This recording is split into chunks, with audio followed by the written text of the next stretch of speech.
morning. It's 8:30. Welcome to the first meeting of the Franklin County Commissioners in 2024. Commissioner Sotomayor? Present. Commissioner Harris? Present. Chair Dickinson? Present. Commissioner Dunn? Present. Vice Chair Waymeyer? Present. Please rise and join me for the Pledge of Allegiance, followed by the invocation. I pledge allegiance to the flag of the United States of America and to the republic for which it stands, one nation, under God, indivisible, with liberty and justice for all. Lord, we thank you for a new year and opportunities that this year provides. We ask that, like the paralytic that's set at the gate of Beautiful, when Peter and John approached, they said, "Fix your eyes on us." And Lord, we ask that we will fix our eyes on you, so that the people's work we will do. In Jesus' name, amen. I love that quote. Thank you. We're going to start this morning by reading a proclamation proclaiming the month of January 2024 as Human Trafficking Awareness Month. Roy's going to read the proclamation, and then it's going to be accepted by a couple of gals from our Willow Domestic Violence Center. Would you ladies like to come up?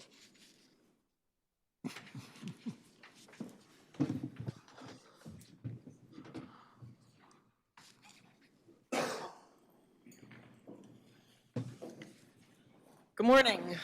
We'll let him read the proclamation, and then we'll let you do your. What's that? We'll let him read it first. Okay. Yeah, there you go. This proclamation, 2401, first one of the new year. Whereas human trafficking, a modern form of slavery, is one of the largest and fastest growing criminal industries in the world. It is based on recruiting, harboring, and transporting people for the purpose of exploitation. And whereas millions of men, women, and children around the globe, including here in Franklin County, Kansas, are subject to modern-day slavery, the cruel, inhumane practice of human trafficking, and whereas sex trafficking and labor trafficking occur in Kansas, and both adults and children of any gender, socioeconomic status, age, race, sexual orientation, or geographic location can become victimized.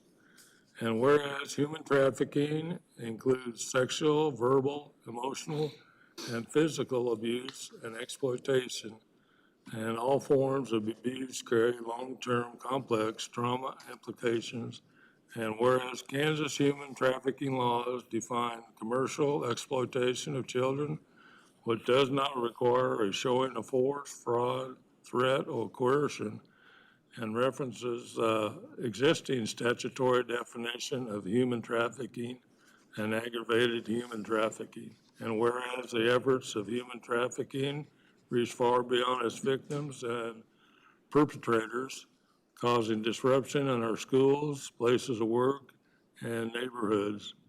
And now, therefore, Franklin County, Kansas proclaims the month of January 2024 as Human Trafficking Awareness Month, and urges all its citizens to speak out against sex and labor trafficking and exploitation, to support survivors of these heinous crimes, and to encourage community leaders to hold offenders accountable and to make preventable efforts a priority by hosting events, creating policies at work, school, and home, and by supporting and participating in programs designed to reduce and eventually eliminate human trafficking as a social problem. Signed this third day of January 2024. All right, thank you. Go ahead. Thank you for that. That was very succinct, and we look forward to working more with you on that. Hi, my name is Zoe Barlow. I am the Human Trafficking and Domestic Violence Community Advocate at the Willow Domestic Violence Center. The Willow provides shelter, support, and services to survivors of domestic violence and human trafficking in Douglas, Franklin, and Jefferson counties. January is Human Trafficking Awareness Month, and the Willow has served survivors of human trafficking in Northeast Kansas since 2014. In addition to our regular service area, our human trafficking program serves an additional 9 counties in Northeast Kansas. Human trafficking is often sensationalized, and there's been a lot of misinformation in the recent years about it. We see movies and images that make human trafficking look as if it's someone being kidnapped and physically restrained. Although these scenarios do occur, the majority of what our clients experience are emotional and psychological restraints. People can be trafficked for sex, labor, or both. Traffickers will often groom someone by connecting with them, learning about their vulnerabilities, and then exploiting those vulnerabilities. Traffickers take advantage of vulnerabilities such as lack of housing, lack of support systems, and food insecurity. We often hear about trafficking rings, but trafficking can happen between just 2 people. Traffickers can be anyone, even a friend, family member, or an intimate partner. In 2023, the Willow provided services to 50 survivors of human trafficking, with services ranging from safe shelter to court advocacy and case management. We're honored to continue to serve these clients and will continue to combat human trafficking through our services, community collaborations, and prevention work. Thank you to the City of Ottawa, the County Commissioners, for recognizing January as Human Trafficking Awareness Month. Wow. Unfortunately, we're still dealing with it, isn't it? Every day, probably. Anybody else have anything? I have a proclamation for you, signed. Thank you. Thank you so much. All right. Want me to sign this here or? No, we've signed it. We signed it. It's good. Yeah, it's for you. All right, thank you. Thank you. All right. Unfortunately, human trafficking does occur even in Franklin County. All right, our consent agenda today, pulled it up. Are the minutes from our meeting on December 27th. Tax change orders in the amount of $140.62. Claim vouchers in the amount of $297,279.26. Payroll dated December 31st in the amount of $1,366,115.35. And the emergency vehicle permits. Motion to approve. Second. Commissioner Saldemeyer? Yeah. Commissioner Harris? Yes. Commissioner Dunn? Yes. Commissioner Waymire? Yes. Chair Dickinson? Yes. And I guess I did forget, do we have any other correspondence or organizational business, any public comment? No. All right. And we are actually hitting the ground running here on our first meeting of January. We've got several items of business. The first one is to discuss and consider for approval entering a contract Zoll Medical Corporation for 2024 expert care extended warranty and preventative maintenance in the amount of $170.50. Christy Hilliker, good morning. Good morning. This is something that I come to you every year with. It is our annual preventative maintenance and extended warranty contract with Zoll. It covers all of our Zoll heart monitors, but it also covers our Zoll ventilators as well. They come to us twice a year, and they calibrate our devices, and they certify them that they're still within factory settings. So it also provides us the ability that if there is something that goes wrong with one of our monitors, we call them, they send us a loaner. Next day, we send ours back and it's repaired at no cost. So there's a cost savings there as well. Happy to answer any questions that you may have about it. Did they look at the AEDs that we have around them? So the AEDs that are in the county are not included in this contract. Most of the AED maintenance, they do a self-check continuously, and with the AEDs, it literally, if they're in good condition, will have a big green check mark or a big X that signifies that there's a problem with it. So fortunately, the AEDs are something that don't need this routine maintenance. And we don't use them a whole lot, hopefully. All right. More than we would like. Yeah, but- oh. All right, so a affirmative motion will be, I make a motion to approve the Zoll Medical Corporation Expert Care Extended Warranty and Preventative Maintenance Contract for 2024 in the amount of $14,170.50. Motion approved. Second. Commissioner Harris, Yes. Commissioner Dunn, Yes. Commissioner Waymire, Yes. Commissioner Stottlemyre, Yes. Chair Dickinson. Yeah. Thank you. I'll leave this up here. for All your right. signature. Right. I'll get it after the meeting. All right, thank you. All right, the second item of bids is consider approving solicitation of bids for the Franklin County 2024 chip seal project. David Lee, good morning. Good morning. So this year, we would like to chip seal 29 miles of pavement. That's ordinarily, this round would be closer to 50 miles, 47 to be exact.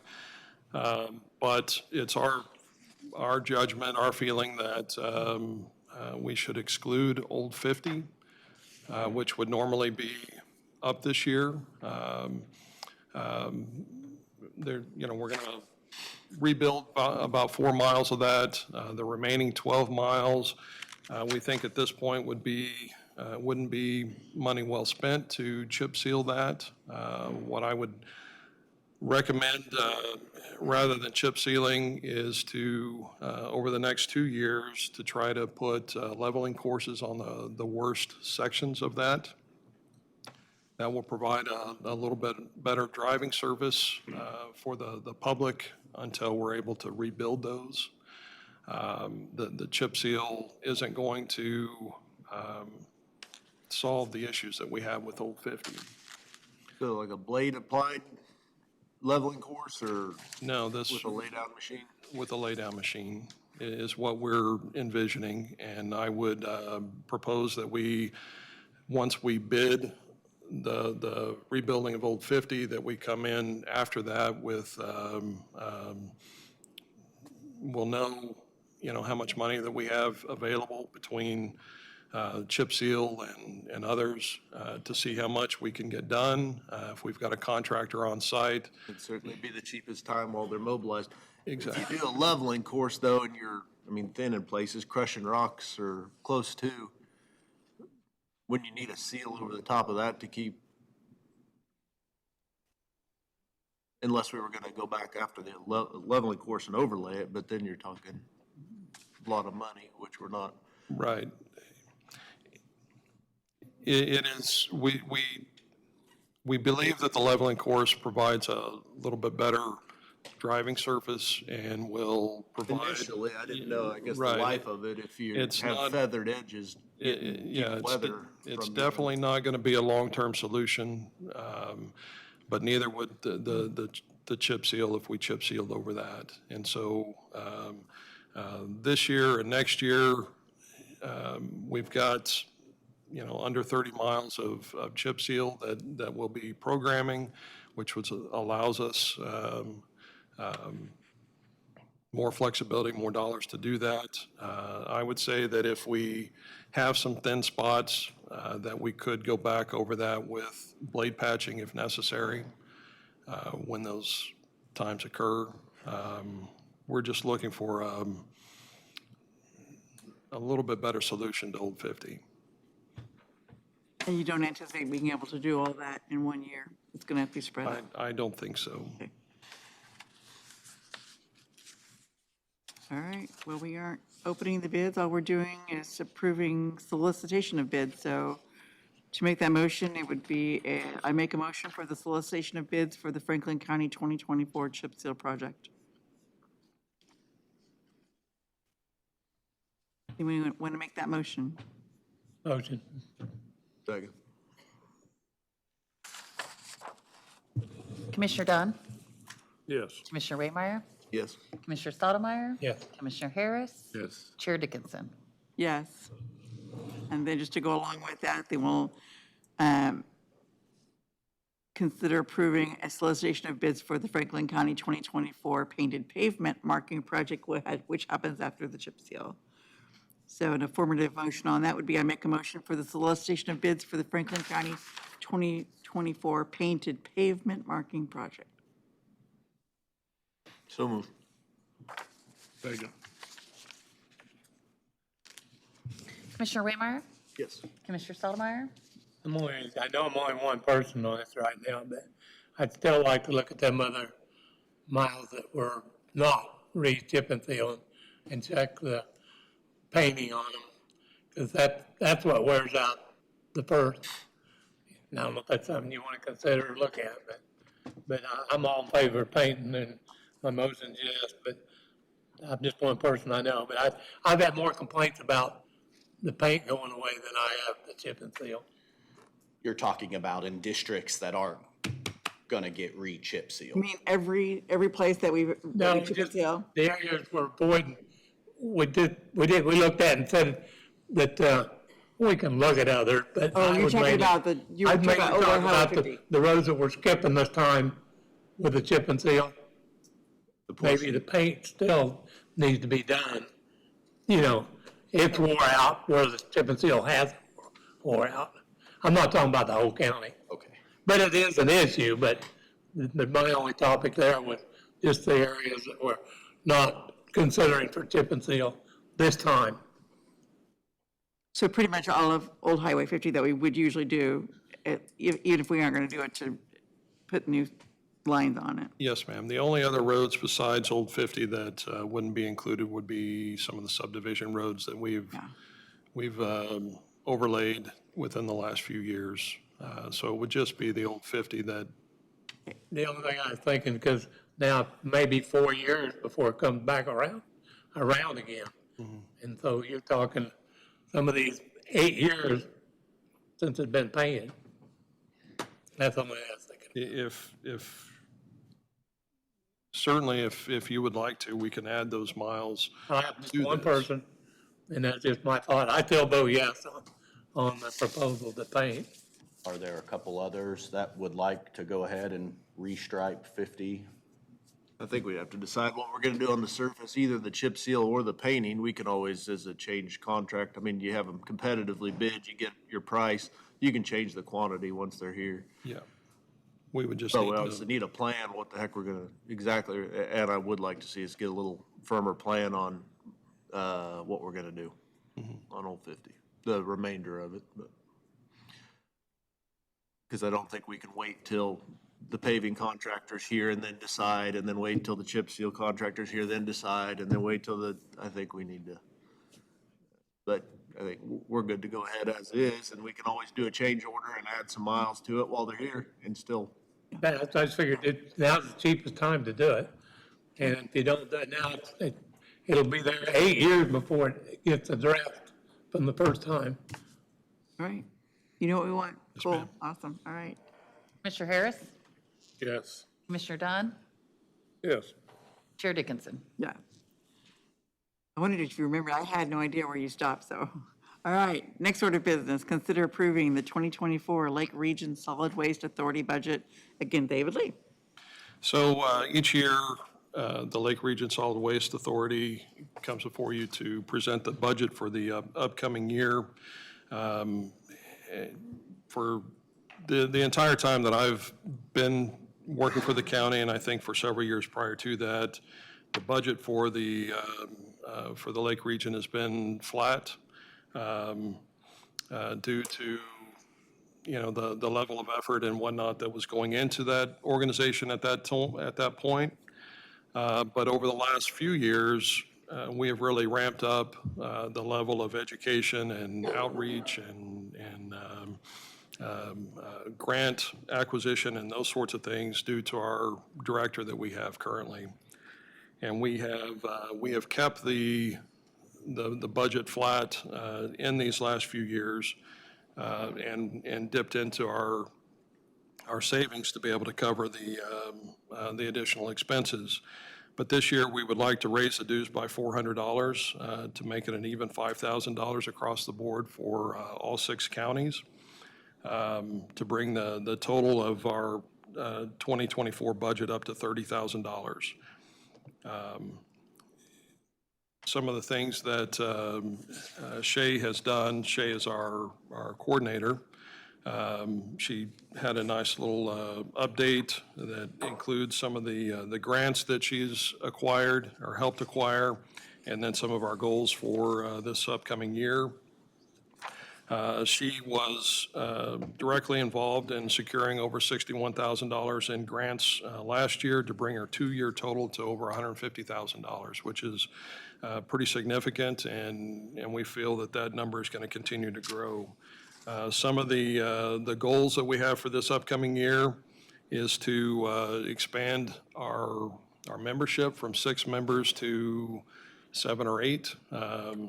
And so we are walking through that process. Any change in the number of members and whatnot would come back before you for final approval, but that is something that we're working on.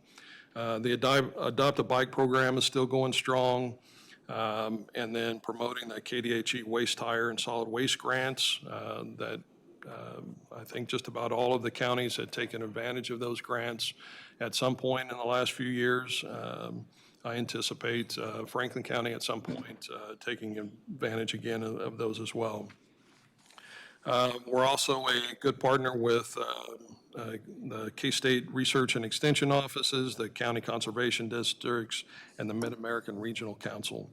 And the other thing, I think she's done a fantastic job of getting into the schools and interacting with all the school districts in the 6 counties, and we anticipate that will continue to grow as well. So we are asking for an additional $400 for the budget, and all of that comes out of the solid waste budget, which is funded solely by the tipping fees at the landfill. All right, any questions or comments? The only other comment is that a lot of this you can't read into it. Like she is serving on several state boards now, and even the chairman on a couple of them. And some of them are directly towards where the grants go and how they're distributed. So it's always good to have somebody representing from your area that's on that board that can oversee not only who gets it, but how you get it, and what do you have to do to qualify to get it.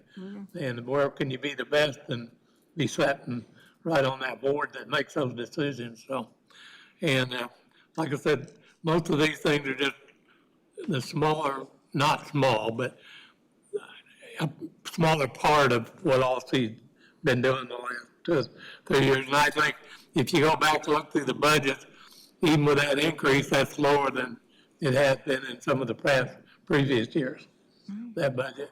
And the only reason we even talk about the increase is we want to make sure we keep her with enough hours.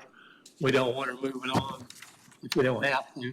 And that until maybe we can lock in 1 or 2 other counties, and that's how we'll cover the cost of more hours. It'd be somebody else joining, not so much us paying out more, but that being able to bring in more outside counties other than ourselves. And you got to have somebody that is responsible for them even to consider it. She is finishing up the 5-year update to the solid waste management plan. Once she has that ready to go, we'll have her in here to present that and be before you to provide some of these updates. All right, an affirmative motion would be I make a motion to approve the 2024 Lake Region Solid Waste Authority budget. Motion approved. Commissioner Stottlemyre? Yes. Commissioner Harris? Yes. Commissioner Dunn? Yes. Commissioner Waymire? Yes. Chair Dickinson? Yes. 5th item of business, consider authorizing Altech Service to complete repairs to the upper and lower boom hose assembly and the platform assembly in the amount of $12,389.58. I've got Kirk Anderson here to help answer any particular questions that might come up, but essentially our bucket truck, the boom on that failed. And so to get that fixed, it's kind of a specialty thing. Alltech is somebody that specializes in that. We have sent the truck up there. They have looked at it and provided this estimate of the $12,000 to get that fixed. In addition to making the repairs to the hose assembly and the platform assembly, they will also perform a dielectric test that is supposed to be performed periodically on boom equipment. And that will be at a much reduced rate because they have it in-house doing repairs. So we'll save a little bit of money on that. But this is a key piece of equipment for us. We try to keep it in good operating order. It does have some age on it, but this is the first breakdown that we've had in quite some time, so we're pretty happy about that. But it is an expensive repair. That was fun. I was gonna say, I bet it was fun getting it there. If the bucket was all the way up, I was like, whoo, okay, I think there was some gymnastics involved in I bet. What happened to it? It blew a hydraulic hose up in the main part of the extension on the boom. Oh.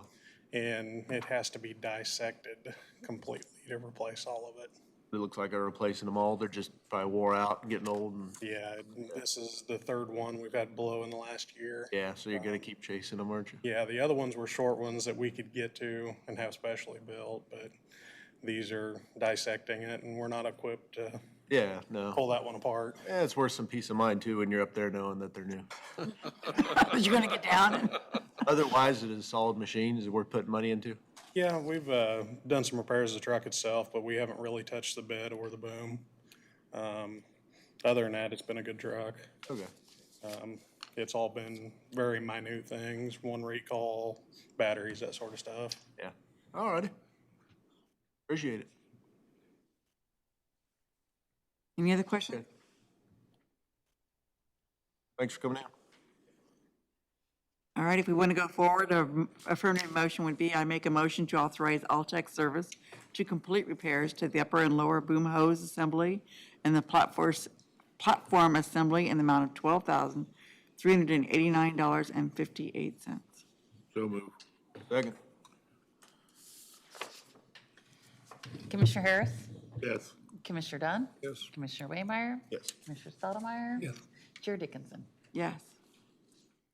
And the last order of business is consider approving the purchase of two 2025 Kenworth T880 plow trucks from MHC in the amount of $608,600.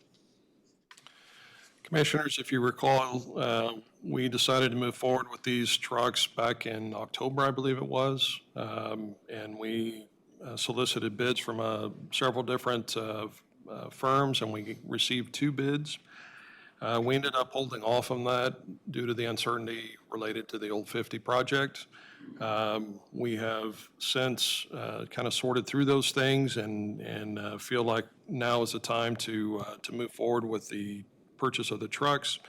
The specs on these trucks were prepared by staff based on past history and experience with the last set of trucks. So this will be I think our trucks now have 350 horsepower, yep, and so we're moving up to 500 horsepower trucks, which will hopefully allow for these trucks to last a little longer than our current ones. These trucks will come fully equipped with snowplow and the spreader package. And if we move forward with the purchase of the two trucks, they're about $304,000 apiece. The other bid that we got for essentially the same spec was $328,000. So we feel like this is a good purchase for us. And if we include two trucks, two of our older trucks and a trade-in, we can further reduce that. But I think we would like to maybe hang on to those and see if we can get a little more money through auction, or at least discuss that, have that discussion. You guys want to come up and talk trucks? So am I missing a year? These are 2025 year and model? Yes, they will be the 2025 models. So are there, all right, so So whatever, tell me how this works. Well, it How always, this works in the 2024. yeah, it's when their build sequence begins, and so it would be technically a 2025 model. Okay, all right. Good morning. Good morning. So you guys got together and put together the specs for these? Yeah, we did. We're going, it looks like we're going up to a Class 8 truck, Yes. so it's the next, It's just it's a bigger setup, better setup. Hopefully we get some more longevity out of them. The trucks that Dave's talking about trading in are actually 2 generations ago, and we've kept them on the back burner. And one of them's been red tagged and one of them's out working today, actually. But we would probably keep a couple of the newer ones that we have and get rid of the old trucks that were purchased. They got at least 04, so 20 years ago is what we'd hope. So right now, those are our backups for our 5 that we have in fleet. And if we have a snow event, realistically, we'll be a lot more prepared for if we have equipment failure, if we can keep those other trucks for sure. gotcha. When are they thinking they could deliver them if you actually? It'll be sometime this fall. The biggest difference on these two, you said the power, but the low end torque, I think the power's why, it's more, but there's more horsepower, but the low end Correct. torque's almost 3 times Correct. more, and that's where we live with these, and probably what's caused some of our engine and transmission issues we've had. Absolutely. Yeah. Absolutely. I think we moved up on our belly dumps a few years ago, and we've had great success by the increase of horsepower and just the longevity of the vehicle itself. So we have to kind of decide between trade-in and auction on going which direction to send these. What got the one red tag? It's, currently, the bed is rotted out bad enough Okay. that it will handle a salt spreader, but you do not want to pick it up. Yeah. It'll work to throw sand and salt, but other than that, it needs a couple $1,000 worth of metal and So we're not hauling rock with it anymore. It's a backup to the backup. Yeah. You had to have it at this point. And the other one's still capable of hauling. Doing it today, Yeah. mucking it today, as we speak. Any, ultimately, it's our decision. Any sense on what you're seeing on the value of them? If we got offered 20 for the red tagged one? I was looking at auction results. There's some, there are, I would say that 27 probably would bring at least that. I don't know what the market is that your red tagged one? No, that's the better of The the better one, yeah. 29's the one that's actually on the back. Yeah. Yeah, it's an auction. It takes Yeah. 2 people, right? It does, it takes 2 people, but I definitely would want to discuss with Dave that we would keep the better of the vehicles that we actually have currently, and then 6s in them, C7s. C7s. We've had a lot of problems with those motors. We've had end frames redone. We've had total new blocks. I don't think we had any of those trucks that haven't had motor work. Those two, no, one's on its 3rd engine and one's on its 2nd. So which 2 to send off to sale? Those are the ones we'd sell. Yeah, gotcha. All righty. Well, I would like to have an idea of what we're looking at here. Like with Old 50, with these trucks, money matters. Like $20,000-$40,000 matters. So I need an idea from someone in Public Works, like what, Are you keeping them or are you selling them? are we keeping them or are we selling them? What are we keeping? What are we selling? Because this quote has 2 trade-ins at $21,000 a piece. What I'm hearing from you is that there's one you would rather keep, which is fine. I just need an idea. I don't know that we on would what- keep either one of those trucks, Derek. I think we would sell them both. What I'm saying is we wouldn't keep one of the newer ones. Those are the oldest we have. So this has been 2 generations ago. Both these trucks can go. I don't care which direction, if you sell them on auction or if you trade them in. I just want to see that you get the most value for either one of them. And I think you might, on the free market, get more than 21,000 if you actually sold them outright. Even with Both of the, those trucks can go. even the red tag one? I don't know that it's gonna bring that much value, but the truck itself runs, and I think we got, what do we get out of the old red ones, 13,000?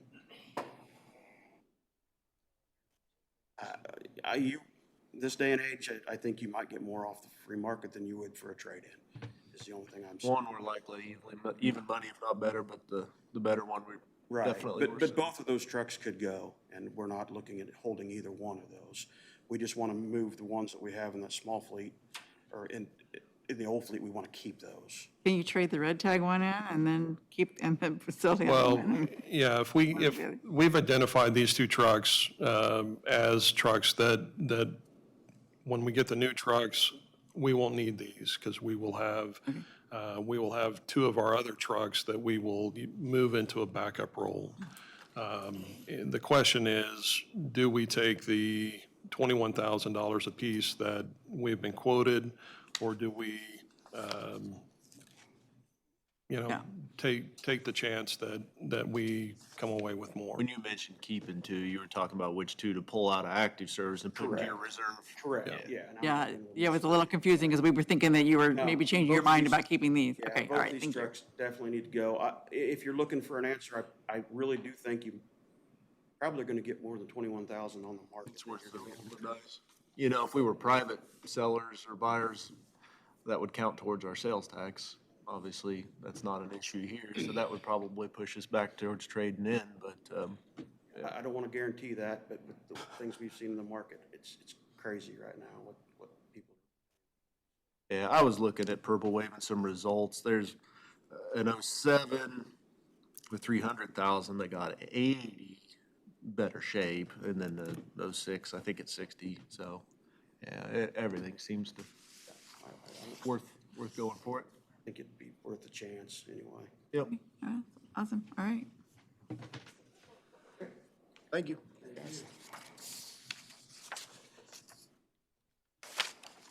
All right, if we are moving forward with this, affirmative motion would be I make a motion to approve the purchase of two 2025 Kenworth T880 plow trucks from MHC in the amount of $608,600. Then send the two to auction. Do you want that part of the motion or a separate one? Might as well part of it. I would decide to go with, make that motion. And the two trucks we're getting rid of, sending them to auction. Second. Commissioner Dunn? Yes. Commissioner Waymire? Yes. Commissioner Stottlemyre? Yes. Commissioner Harris? Yes. Chair Dickinson? Yes. Second. Glad to see you going with more horsepower. Yeah, our thought when we started this was, we knew, from past history that the vehicles that we got were a little undersized for the work, which, they performed, but they're working at max power.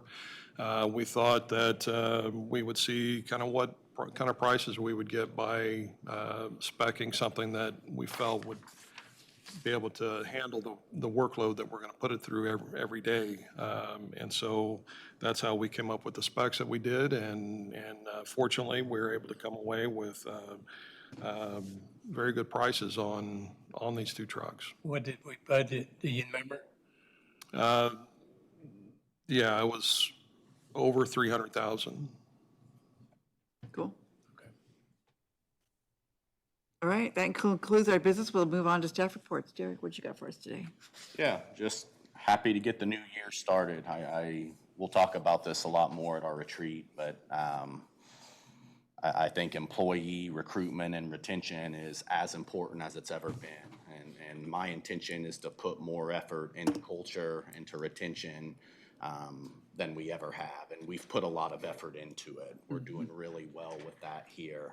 But in '24, I'm going to double down on that and continue to do everything that we can for our employees. Very busy year ahead of us. Dustin could tell you, I don't know that he'll elect to today, but have a software project that's still being implemented. Going to need to have a lot of patience with our folks. Clerk's office, treasurer's office, numerous departments going to be going through major transitions, and their jobs don't stop while they're doing that. A lot of respect for those folks because while they're still dealing with the public, while they're still dealing with their core duties, they are in the midst of a change that dramatically alters how they've done their jobs. Some of our folks have been here for, decades, so it's a massive transition. And then grant money, we all know a lot of money out there right now, figuring out how to capture that, figuring out how to find the time between myself and staff to capture that. That in and of itself is a challenge, but already thinking about that and seeing if we can hopefully capture some in 2024. Cool, awesome. Pat Toth, do you have anything today? All right. Paul Beam. All right. Sheriff. Dustin. Thank you. It has been a while since I've been up here to give you an update on the software project, and I wasn't really planning on it, but Yeah, why not? since Derek brought it up, I will kind of give you a brief update of where we are. I think all you're aware of what's been implemented and where we're at there, and as Derek alluded to there, we do still have some dual entry going on in the financial management until we get to that end of the year, especially to make sure everything's still balancing out right. I think for the most part, staff are starting to work a little more efficiently in it, or they're starting to get an idea of how some things work in there. But we are going through a lot of processes for the first time in it. This is the first time that W-2s are being done through it. We've only got a couple payrolls done through it. So we are having to learn a lot through there. Overall, I would tell you that for my expectations, and I don't know if they're fair or not, my expectations, our staff has done well with it. As far as our vendor, I think they fell short on a piece that was called transitional services. It was supposed to be a gap between our implementation and our regular support to be a little bit more of a priority when we ran into problems. And we had that conversation with them yesterday about, we feel they fell short in that function. Doesn't really reflect on the application itself. It's more just on how we're flowing with it. We do still have significant things ahead of us. I believe Pat's in here. His product is next up on the go lives for the permanent licensing. We still have a lot to do in the assessment and tax pro tax portion. So a lot of that's still being done on the AS400 right now. Janet is going blind from looking at spreadsheets of trying to go back almost 20 years of tax data for them. But we're expecting that to be in the May to June timeframe. I know we've given some deadlines that we hope for, but I have stressed with them that our overall goal here is that it is done correctly. And we would like to have this ready in June, but if it is not ready, it is not ready, and being right with it is our priority. So that's kind of where we're at with all the software, is hopefully being live before we get to summer, about the time we're getting to summer, but we're just working through the problems as they do come up. All right. Thank you. Christy, did you have anything else for us this morning? Good job.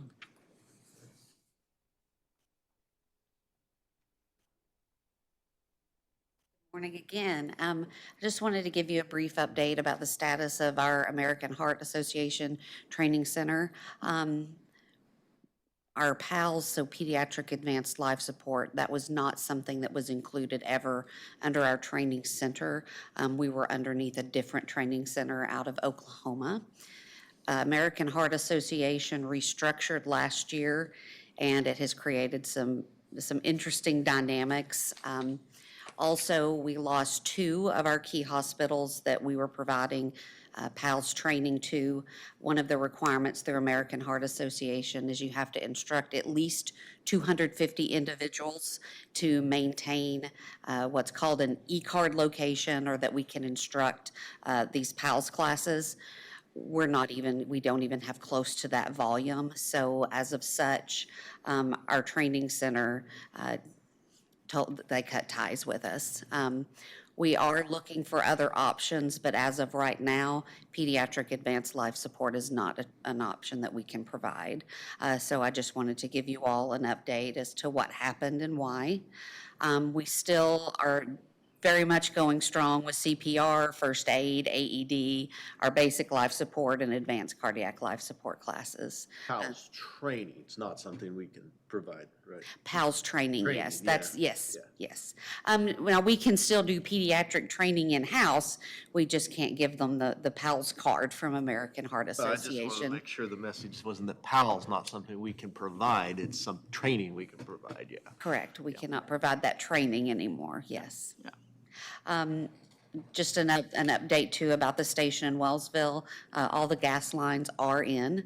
They have not started drywall yet, at least that was as of last Friday, but still monitoring that. Soon, awesome. All right, thank you. Thank you. All right, we'll move on to David Lee.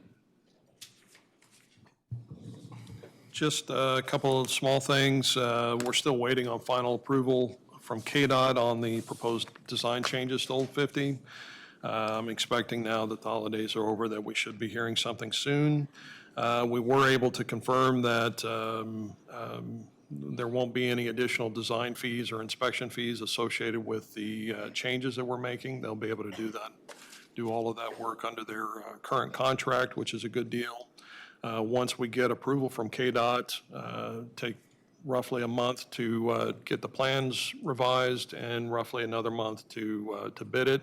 So we're still looking at a early 2024 bid date and hopefully an early start date as well.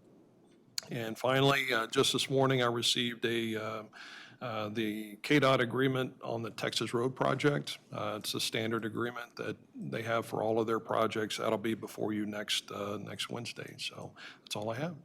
Thank you.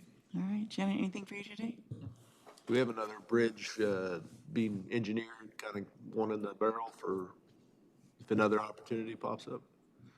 We have a number of bridges that. I mean, there's always opportunity, but Yeah, our we- strategy's been to have one kind of ready, have a project ready on the shelf. Yeah, there is another bridge that, gosh, years ago, was started. I can't recall which one it is off the top of my head, but CFS does have one that they're kind of like the Texas Road Bridge. They've got it so far along that we can pull out, but What's the strategy that's worked well with Old 50? It's worked well with Yeah, Texas Road, which we absolutely. didn't expect to get, and then Osborne, which at the time was kind of a surprise as well, so. Yeah, no, we have ample opportunity for bridge projects in Franklin County.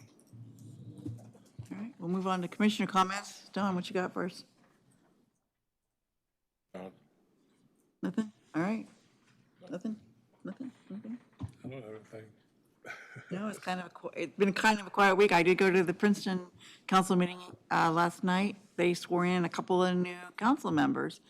And otherwise, it was pretty much, I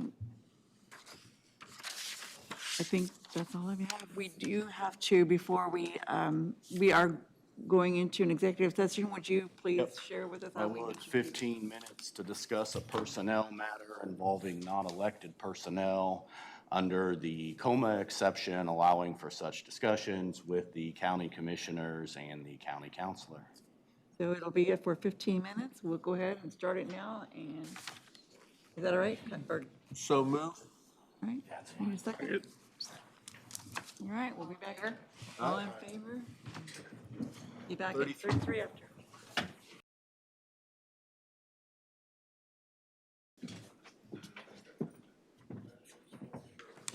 Yeah, I'm guessing it's to do with general fund. There's Okay. probably not anything from general fund. Okay. All right, thank you, that helps. Okay. All right. Fine. Executive session, and no decisions were made. Now I would look for a motion to adjourn. Second. All in favor? Aye.